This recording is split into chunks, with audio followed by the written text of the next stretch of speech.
The broadcast is now starting. All attendees are in listen-only mode. Hello, thank you for joining us. I am Amber Freeman, the Training and Technical Assistance Coordinator for CCEH, and today you are joining the webinar, How Vulnerable is the Homeless Population to COVID-19? Results from a National Study.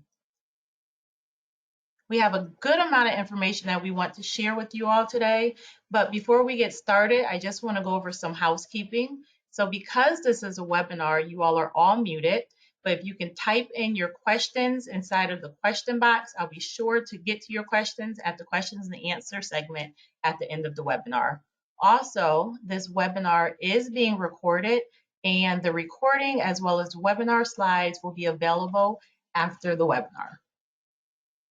So to get things started, I am going to pass it over to Richard Cho, who is our CEO at CCEH. Great, thanks so much, Amber, and thanks to everyone for joining today. Today, I think we're going to be hearing some really important research that, frankly, many of us probably wish we had back in March when the COVID-19 pandemic first arrived in our state. And we worked swiftly. Many of you who are on the webinar probably were part of this massive effort to try to protect our homeless population from COVID-19. Luckily, we have not had the kind of outbreaks within homeless shelters that we've heard about in some other communities. And as far as some of the COVID testing data that we've gotten so far, it appears that we've kept COVID-19 positive rates fairly low across our whole state. So that's good news. At the same time, we do know that people experiencing homelessness are vulnerable to COVID because of the conditions in which they live in shelters or on the streets, and in addition, because many of the chronic underlying conditions. And as we hear about the potential for a resurgence of the virus this fall and winter, not to mention the complicating additional influenza that we expect to see, I think it's really important for us to have up-to-date research and information on what the potential health impacts of COVID-19 are on people experiencing homelessness. Today, joining us are three officials from the federal government who I really appreciate taking time out of their busy schedules to join us and speak to us here in Connecticut about some national research that they conducted that looks at what are the true vulnerabilities to COVID-19 among people experiencing homelessness, in addition looking at the complicating effects of opioid use disorders and substance use among the population as well. We'll hear from Emily Rosenoff, who's the Acting Division Director for Long-Term Care at the HHS Office of the Assistant Secretary for Planning and Evaluation, otherwise known as ASPE. Emily's a former colleague of mine and friend when I worked in the federal government, and just very smart and knows a lot about healthcare and the intersection with homelessness. We'll also hear from Dr. Mir Ali, who's a health economist at ASPE. And last but certainly not least, Harper Sutherland, who is a special needs assistance specialist at the HUD's Office of Special Needs Assistance Program, the SNAPS office, which many of you on the call know is where many of the homelessness programs are managed out of HUD. So with that, I will turn this over to you, Emily. Hi, thanks so much, Richard. I was thrilled when you reached out to ask for this, and thank you, Connecticut Coalition to End Homelessness, for inviting us here today. My name is Emily Rosenoff, and I'm joined by Mir Ali and Harper Sutherland. As Richard said, Mir and I work at HHS in ASPE. Harper came to our office for a few months on detail when she conducted this analysis, but her home office is in the HUD SNAPS office. And within ASPE, Mir and I work in the Office of Behavioral Health, Disability, and Aging Policy. So we work on healthcare policy for a number of vulnerable populations, and our office is kind of a healthcare policy think tank to serve the secretary, but obviously our audience is broader than just the HHS secretary. We try and inform the field generally. In today's webinar, we'll walk through a few findings from research using electronic health records data for individuals who had been coded as experiencing homelessness. Mir will walk through the project's data and methods. Harper will then present our findings related to COVID-19. And since our work was conducted a few months ago, more research has been released related to outcomes for people experiencing homelessness during the COVID pandemic. I'll present a few findings from other people's research that I think you'll be interested in. Then Mir will present analysis related to opioid use disorder for people experiencing homelessness, both for prevalence and for treatment. Finally, I'll wrap up with a few conclusions, and then we should have a fair amount of time for questions and discussion. Since we can't see body language on a webinar, if you have clarifying questions throughout the webinar, please use the chat function. Otherwise, we can have, as I said, some time for discussion at the end, and we can have questions through the chat box that way. And with that, I'm going to turn it over to Mir for data and methods. All right, excellent. Thank you, Emily, and thank you, Richard, and thank you, everyone, for joining us today. So what I will do is I'll briefly go over the data set that we are using for the analysis, and Harper and I will sort of play a little tag team here. So after I go through the general description of the data set, I'll turn it over to Harper to sort of explain how we were able to capture homelessness in this data set. And then I will sort of take it over to sort of share with you all a brief overview of the characteristics of the homeless population that we capture. So with that, as you guys can see, the data set that we are utilizing for the analysis comes from the IBM Explorers Therapeutic data set. So this is an electronic health record that represents about 39 or more healthcare systems across the United States.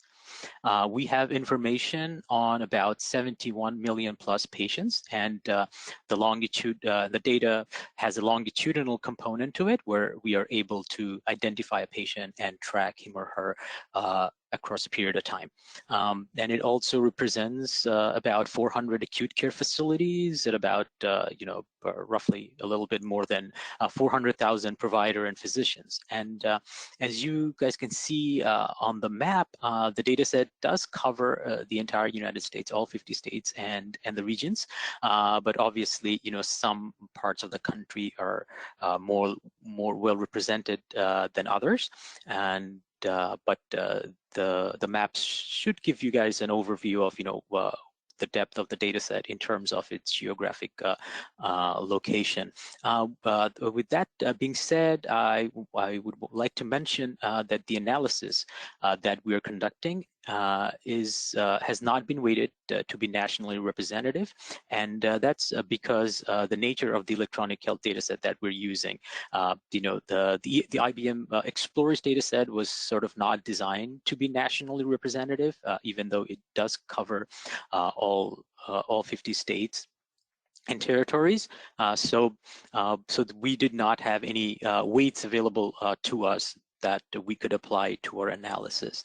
But given the wide geographic breadth of the data set and the number of health systems and facilities and providers and patients that is accounted for in the data set, we feel like our data can sort of speak to the national picture of our analysis a little bit. So next slide, please. Okay, so here I want to run by some of the variables that we have available in the electronic health record database. So we have patient demographic characteristics such as their age, gender, race, ethnicity. We also have a certain geographic location, including their state, the county, and their three-digit level zip codes. And we also know how long we observe the patient, how long they are in the system, in the Explorers healthcare system.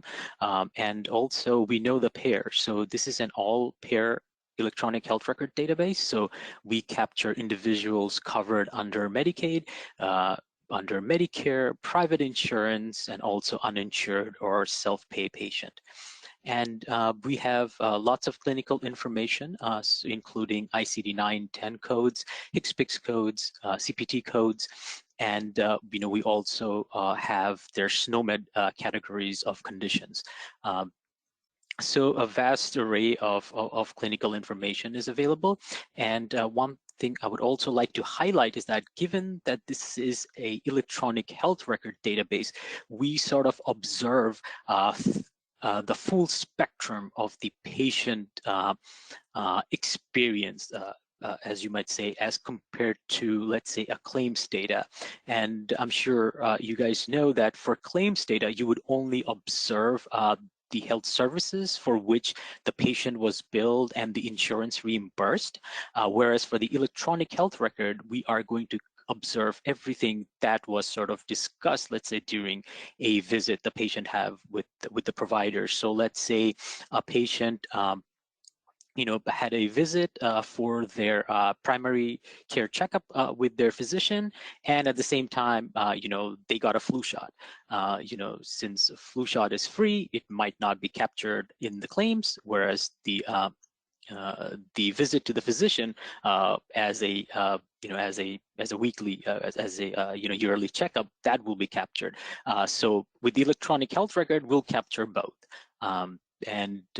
Whereas for claims, we would only observe the procedure for which the physician billed or the patient was billed. And particularly when it comes to looking at behavioral health conditions, this becomes important because, as we know, for many behavioral health related conditions, many of the times, even though the patient and the providers have a discussion about it, it usually doesn't get billed. So we feel that that's one of the major strengths of the data set, and it comes in handy for us, especially when we will talk about the opioid use disorder analysis that we will consider.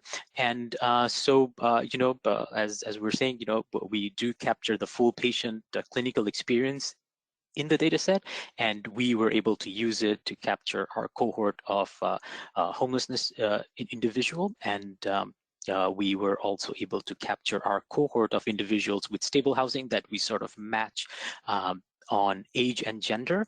And I will talk about this a little bit more in a couple of slides, but now I will turn it over to Harper to sort of explain how we used the electronic health record database to identify individuals with unstable housing.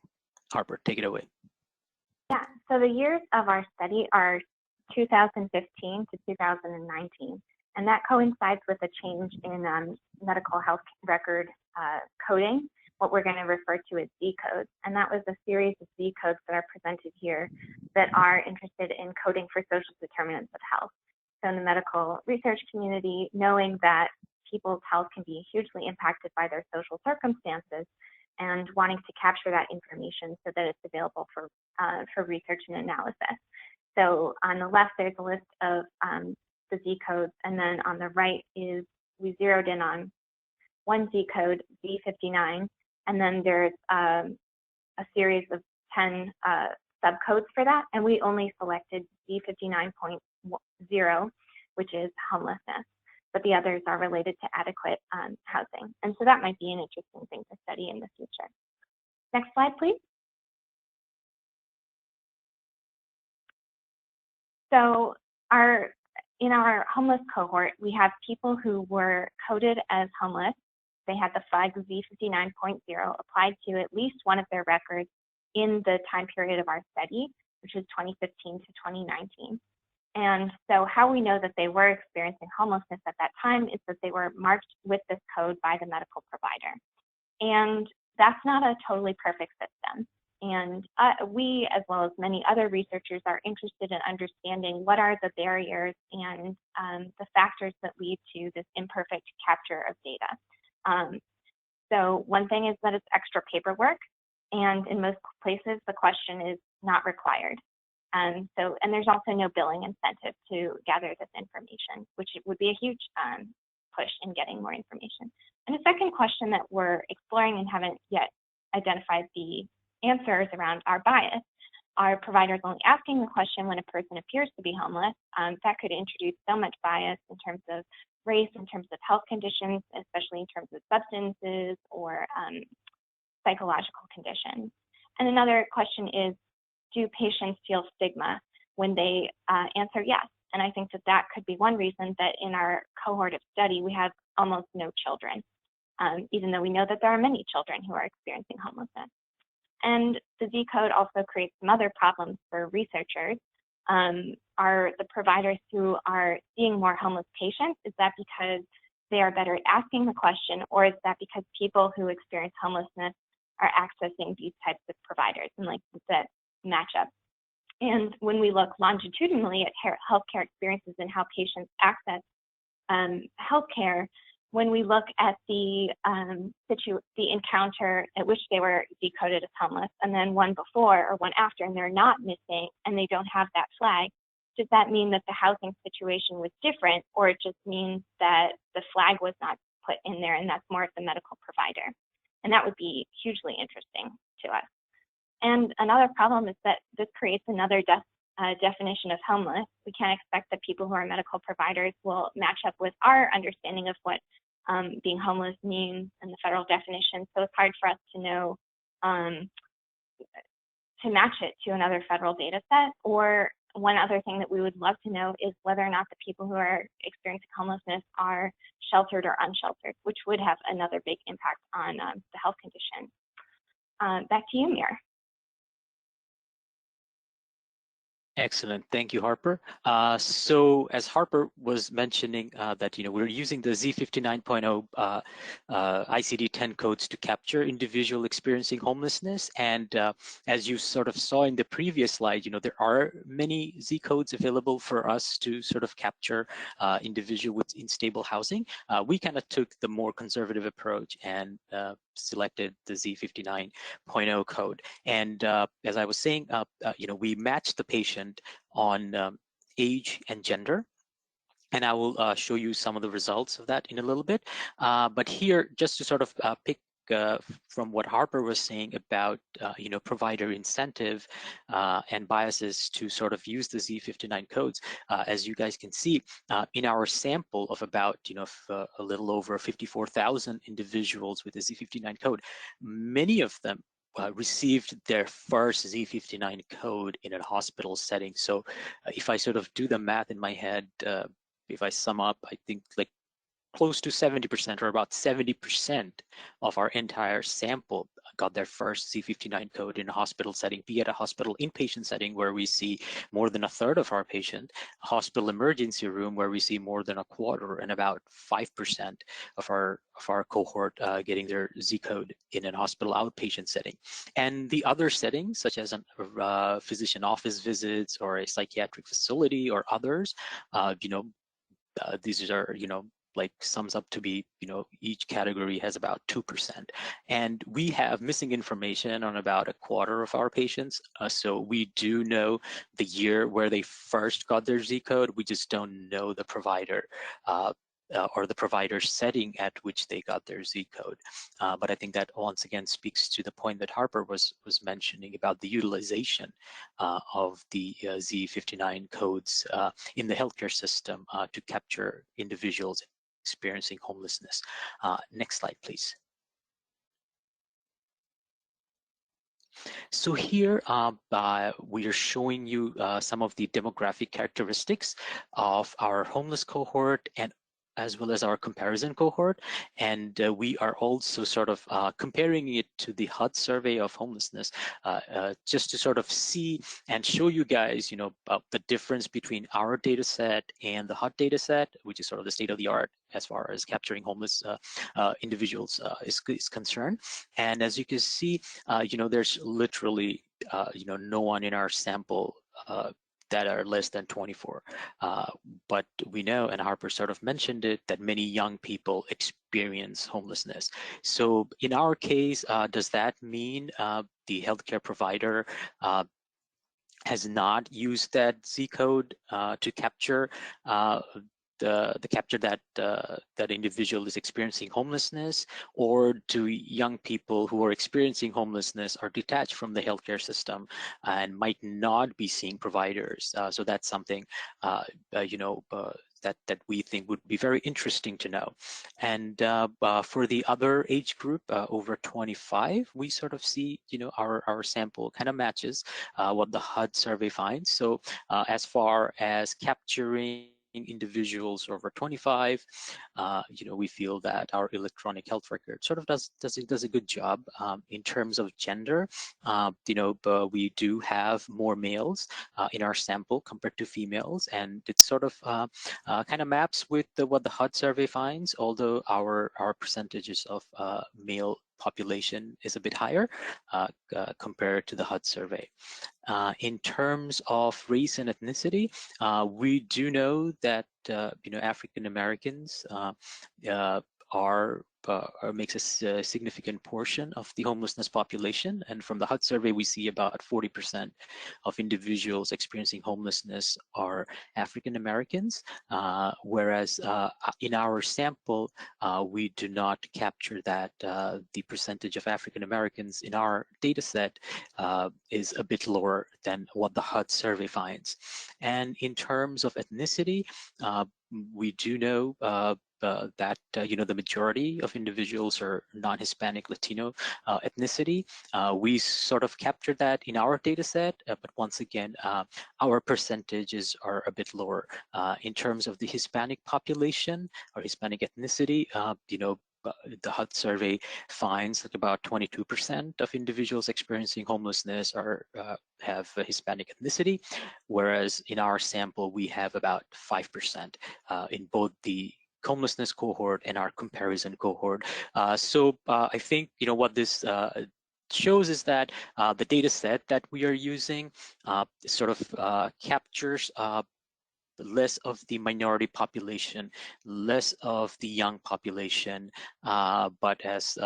but for others, we tend to do, fairly well. And when we were sort of thinking of finding a comparison cohort, we purposefully only focused on gender and age as a matching categories instead of gender, age, race, as well as geographic location. And one of the reasons was we wanted to see what exactly do we capture in our data, given that we're using the electronic health records data to capture this vulnerable population that we know are far less, disengaged from the healthcare system. We thought it would be interesting to see, if we just matched on simple characteristics, what their demographic breakdown would be. So with that, I will turn it over to Harper to walk us through our COVID-19 analysis, and then I'll come back on when we talk about SCD analysis. Mir, one thing, can you just also mention the part about the 2 encounters? Yes, excellent.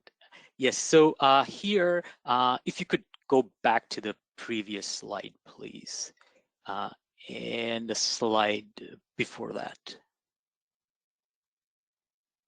Yes, thank you, Emily. So, so besides matching on our race and matching on age and gender, one of the things that we did in the comparison cohort was, we wanted to sort of have them see the healthcare provider at least 2 times before we match them. And one of the reasons was because we know the homeless cohort tend to have more healthcare conditions that might cause them to see healthcare providers more. So if we do sort of see a difference in the characteristics, we just do not know whether it was because our comparison cohort was healthier to begin with, or not. So for that reason, one of the matching characteristic that we imposed is that our comparison cohort has to have 2 encounters.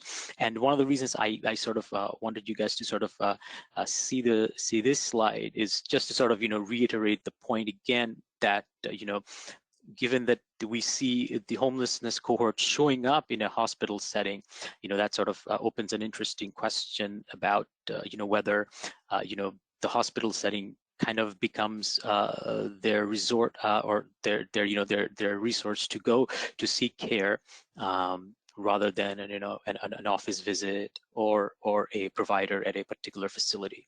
So yes, so thank you, Emily, for the reminder. And so back to Harper. So I think we're moving 2 slides forward now. Great. So the headline. So we are we're looking at specific conditions that in April 2020, the CDC has put out this guidance that people with these conditions were at an increased risk of severe disease from COVID-19. And I want to make sure that I don't misspeak and say that when we look at the comorbidities, we're talking about the increased risk of having a serious illness from COVID-19 and not anything about that the comorbidity makes you more likely to catch the disease. Yeah, so here were the high-risk conditions. Next slide, please. And here are our findings in a chart. So we have the percentage of patients with each condition by housing status. Again, so we have in blue the cohort of people who had been marked as homeless, and then in orange the cohort comparison, which we can broadly think of as the US population. And we see that for nearly every condition, people who were homeless had a higher rate of prevalence. The two exceptions are high blood pressure, which is a small difference, and obesity. And some of the bigger disparities we see, I think, are in asthma, chronic obstructive lung disease, and heart disease, and definitely in tobacco use. Next slide, please. So since we started the study in April 2020, we and the CDC have just learned so much more about the comorbidities that lead to an increased risk of a severe illness. And but we're mostly matching up. So on the left, we have the conditions that were examined in the paper. In the middle column, the CDC at the most recent guidance in July says that these conditions are at an increased risk. And then on the far right, it would be these conditions might be make someone at an increased risk for severe illness. Yeah, next slide, please.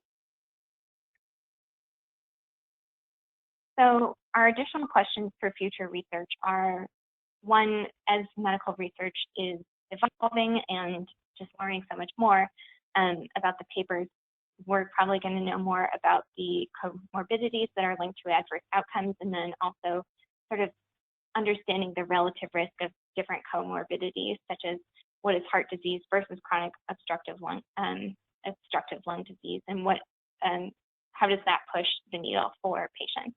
And another thing that we didn't examine at the time and really bears further weight is how can we understand the vast racial disparities in infections and deaths from this illness in this country, given that the population of people experiencing homelessness has immense racial disparities. And we have so many more people who are African American who are experiencing homelessness than their share of the US population.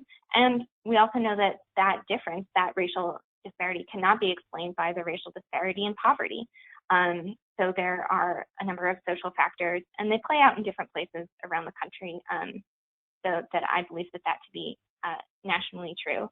And the second thing I want to add about this point is that the outcomes are not predetermined, and that I know from my perspective at HUD is that many local communities and also our office are keeping this in mind, and as we build the airplane while we're flying it, and so that linking people with opportunities such as permanent housing or isolation housing such as hotels can change the outcome.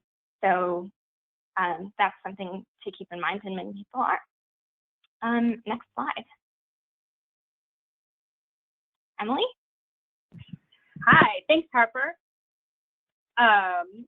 So our analysis confirmed that people experiencing homelessness have a greater burden of chronic conditions that put them at risk for severe disease. Now I'd like to just highlight a few findings from other researchers that can give us a glimpse of how things are actually going now that there's more data available. First, let's think about what we know about infection and prevalence for people experiencing homelessness. So this Morbidity and Mortality Weekly Report, or MMWR, was from looking at the time period of March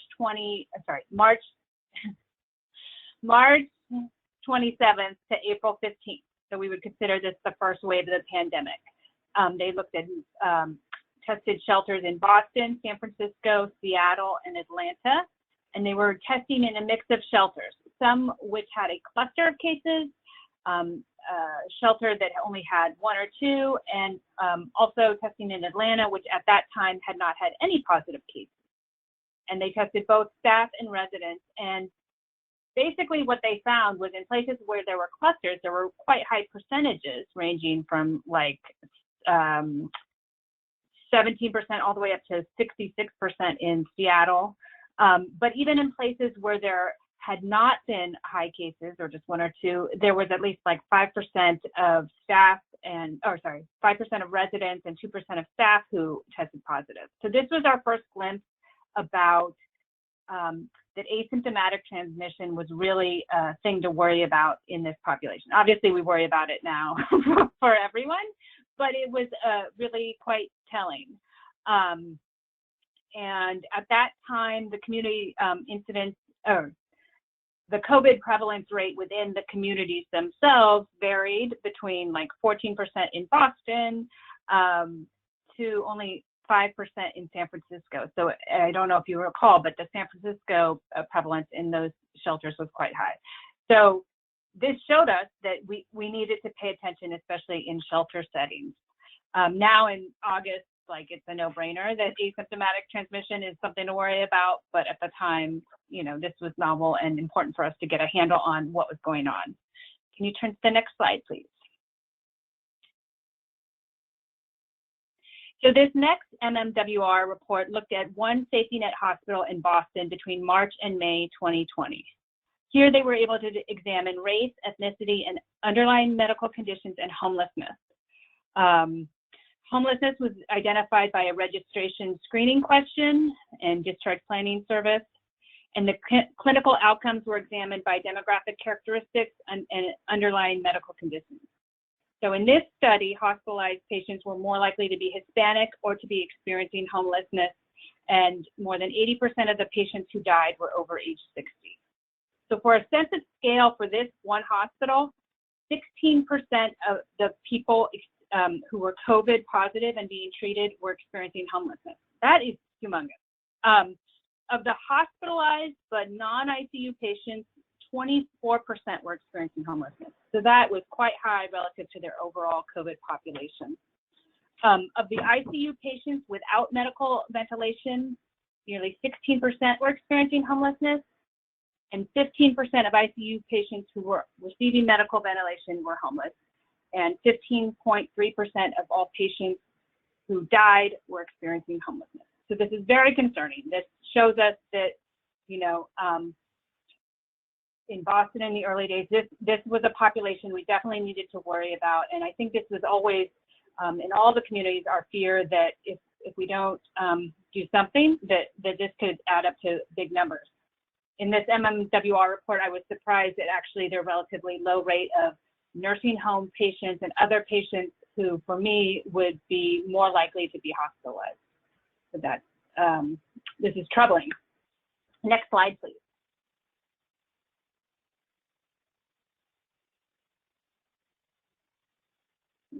Okay, great. So now moving on, a May Health Affairs study conducted more statistical analysis to break apart some of these risk factors. This study looked at confirmed cases in a Northern California health system from January 1 to April 8. So again, this is kind of early days of the pandemic. They had a total of 1,052 cases of COVID in this health system, and the multivariate analysis assessed the risk of hospitalization, adjusting for known risk factors such as race, sex, age, health, and socioeconomic variables, including homelessness. Homelessness was assessed using documentation on patient registration and patient addresses associated with the counter. And the findings here show that homeless individuals are at higher risk of hospitalization than others. Can you turn to the next slide, please? I've cut and pasted one of the exhibits here, and you can see that the odds, I know it's small font, so I'm sorry for that, but I've highlighted the odds ratio for people experiencing homelessness, and you can see that the homelessness odds ratio puts you at about the same risk of hospitalization as someone with congestive heart failure. So that's quite troubling. I'm sure that over time, one caveat with this study is compared to the Boston study is that the number of homeless individuals in this sample was relatively small. So the findings for homelessness were not statistically significant, but it's a nice way to kind of get a sense of the relative risk compared to other known risk factors. I'm sure that over time we'll have more information and data forthcoming as we get more data on later stages of the pandemic. So with that, I will turn it over to Mir. Okay, thank you, Emily. So now I will go over some of the analysis that we are doing on the population experiencing homelessness and opioid use disorder. And, you know, I mean, I guess for us in the public health field, you know, it's no surprising that, you know, we're in the midst of an evolving opioid crisis. And we know that individuals experiencing homelessness have been particularly hard hit by it. And, you know, because of both, you know, systematic and structural barriers they tend to face in terms of accessing care. Compared to a group of individuals who are stably housed, you know, the homelessness individuals do tend to suffer the consequences of OUD much more severely. And recent research have shown that opioid-related mortality have increased quite a bit among individuals experiencing homelessness. And research have also shown that they're 9 times more likely to die from an opioid overdose compared to individuals who are stably housed. And so that sort of, you know, prompted us to sort of look into this population using our data set, the Explorers data set, to, you know, to sort of see overall, you know, what are some of the comorbid healthcare conditions, particularly behavioral health conditions, and health services utilization among adults with opioid use disorder who are experiencing homelessness. One of the things that I would like to mention, even though we're not sort of showing the results here in some of the other comorbid physical health conditions that you have seen Harper present that makes this group of individuals particularly vulnerable to COVID-19. We do sort of have done the analysis for this project and, you know, for this group, and we do tend to find some of these is comorbid physical health conditions that makes this population particularly vulnerable to COVID-19 is prevalent among individuals with OUD and experiencing homelessness. So this is a analysis that we're currently revising for resubmission to a journal, and you know, I think we're happy to share more information about the analysis as we go on. So next slide, please. So, you know, our analytic approach for this project is, you know, it's very similar to our COVID analysis work. So we are using the 2015-2019 IBM Explorers data set, and we are sort of doing a retrospective observational cohort study, which basically means we're sort of looking at individual characteristics at a more descriptive level.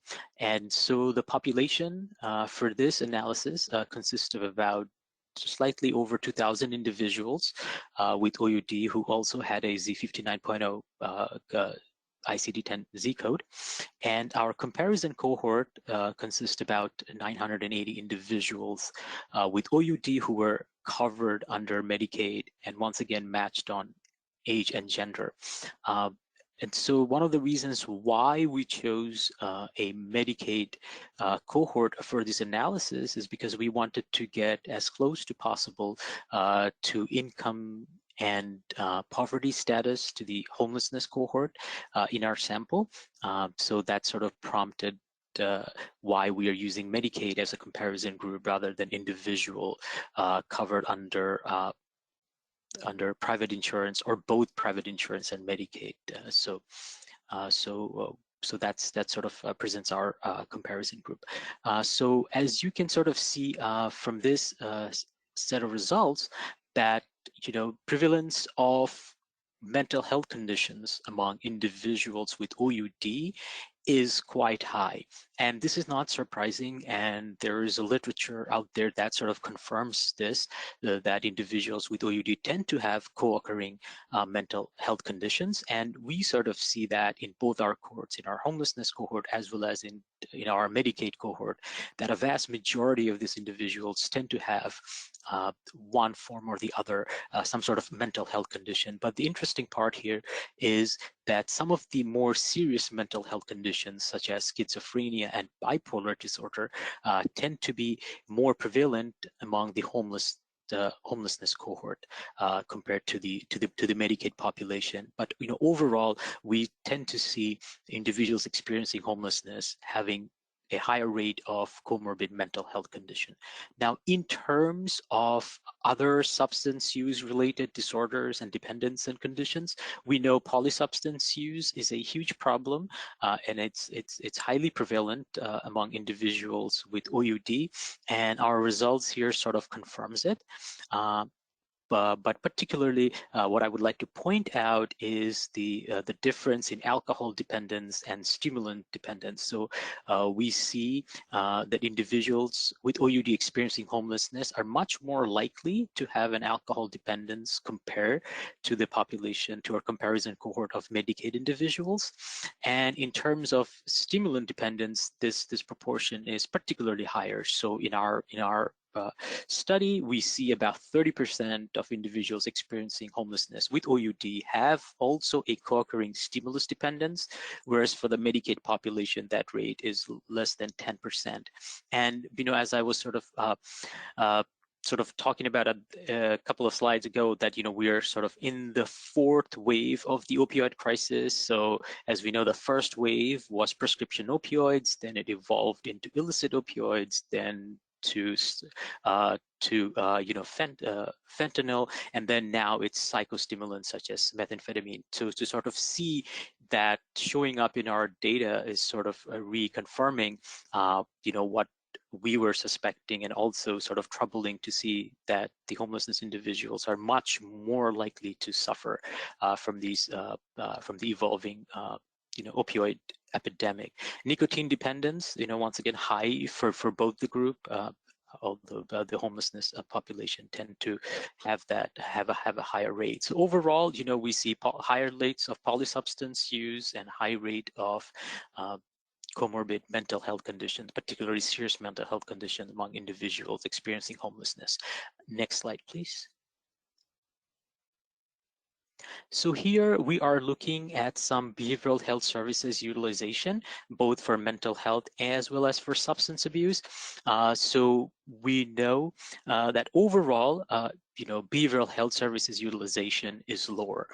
Most individuals with behavioral health conditions, unfortunately, do not utilize or are unable to utilize the healthcare services or access treatment that they need. And this sort of shows up in our data, particularly for our homelessness cohort. As we can see, with psychotropic medication utilization is about 67% in our in the homelessness cohort, compared to about 97% in the Medicaid population. So we do see a very high level of utilization of psychotropic medication for mental health conditions, whereas for other psychiatric procedures such as psychotherapy or behavioral health related therapy, that rate is low for both, but it is particularly lower for our homelessness cohorts.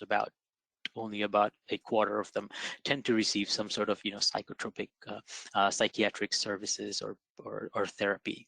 Now, in terms of medication assisted treatment such as buprenorphine, naltrexone, and methadone, we see overall lower utilization for both our cohorts, particularly for buprenorphine, even though it is accessible in an office-based setting, with the idea of that being much easier to access. We do see low utilization for both the Medicaid population as well as the homelessness population. So about 30% of the Medicaid population in our study tend to have utilized buprenorphine, whereas the rate is 24% for the homelessness cohort. In terms of naltrexone and methadone, the rates are fairly similar among the group. We don't observe much difference, but pretty much very low utilization.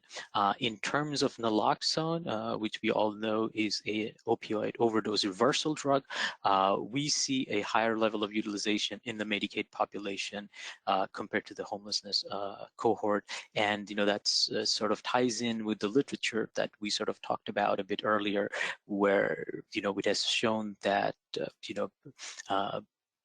the opioid-related overdose is higher among the homelessness population compared to other group.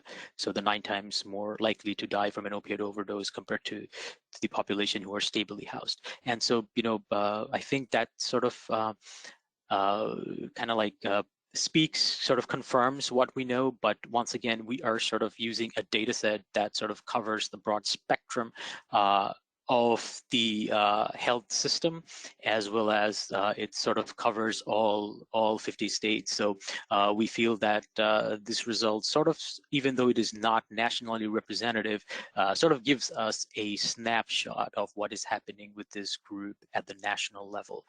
So with that, I will turn it over to Emily to sort of walk us through a few conclusions and take-home points. Hi, thank you, Mir. So in conclusion, our findings using this electronic health record data set largely confirm prior research that people experiencing homelessness have high prevalence of chronic disease and substance use disorders. However, what's exciting about this analysis is that the sample represents information on more than 50,000 individuals, which is an enormous amount of data for people experiencing homelessness.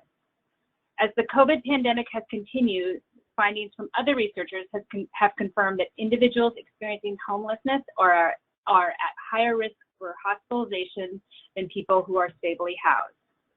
Thus far, the incredible efforts to outreach to people experiencing homelessness, provide hotel rooms, or otherwise reduce density of shelters seems to have for the most part, paid off. I know there was an AP article, I think just today, kind of musing like, why aren't there higher rates?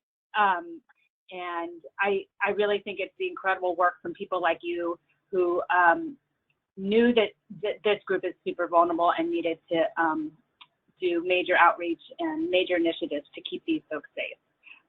Even within that AP article, they mentioned that when age adjusted, people experiencing homelessness have 67% higher mortality rate than the overall population. Our research also highlights the high rate of comorbid behavioral health conditions and low rates of behavioral health treatment utilization, especially for buprenorphine and naloxone, among individuals with OUD who are experiencing homelessness. So we need to continue to focus on this high need population. Next slide, please.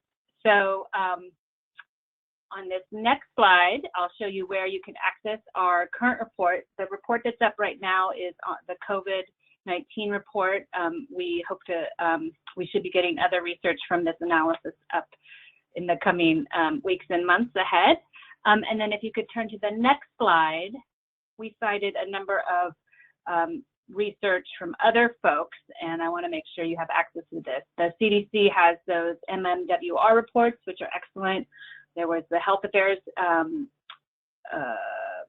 piece I mentioned, and then Mir mentioned another report on opioid use disorder and people experiencing homelessness. So with that, I think we can open it up for discussions and questions.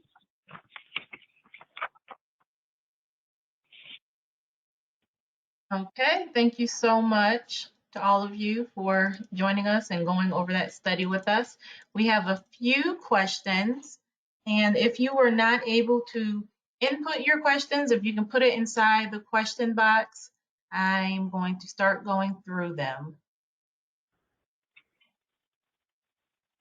So someone's asking, is the map of homeless individuals in the country? Is this the map of homeless individuals in the country? So I can take that. So it is not, as Emily said. So this is a map of the patients that are captured in the Explorers data set. So we sort of showed the map to give you guys a sense of the geographic dispersion of our data set, that it does indeed cover sort of all 50 states, but certain parts are sort of covered or represented more in the data set compared to others. All right, thank you so much. And of course, we have the question that we always get, can we post the slides? Yes, at the end of the webinar, I will be posting the slides as well as the recording will be available. We don't have too many other questions. Okay. I see it. I see one about encouraging healthcare providers in Connecticut to use ICD-10 Z codes. So I'll just I will tell a story that somebody else told us about ICD-10 Z codes, and just for example on this homeless population. So we were talking to a healthcare for the homeless provider in Maryland, who mentioned that in her healthcare for the homeless clinic, they didn't bother to use the ICD-10 Z code because everyone in their clinic was experiencing homelessness. It would not change the way they perform anything. Everyone knew it. She said, though, in the Boston Healthcare for the Homeless Clinic, when Massachusetts had switched to a accountable ACO, accountable ACO, or accountable care organization, there we are, where they were risk adjusting for social determinants and other things like that, the healthcare for the homeless then had an incentive to go ahead and use that ICD-10 Z code, because then they would be their patient population would be risk adjusted for it. So there in that Boston Healthcare for the Homeless, they had every incentive to use the Z code for payment purposes, basically. It didn't actually give them more payment for that one encounter, but in the long term, it would show the severity of their patient population. So we anticipate that over time, as we move to a more value-based healthcare ecosystem, there might be other things like that that could encourage people to go ahead and use those Z codes. That being said, Harper brought up a lot of different points about who does the screening, who does the coding, what sort of definition are you using? And in the other research I brought up, there were a number of different times where they were able to capture homelessness with a different metric. So, you know, if ERs or hospital systems are already doing that screening, we would want to make sure that they go ahead and enter that Z code. But there's other things we can do. I've read a paper that says that teaching hospitals and research hospitals are very interested in some of the most strong adopters of Z coding, and that fits in sort of with their mission. Okay, I have another question. So someone says, it sounds like hoteling was effective.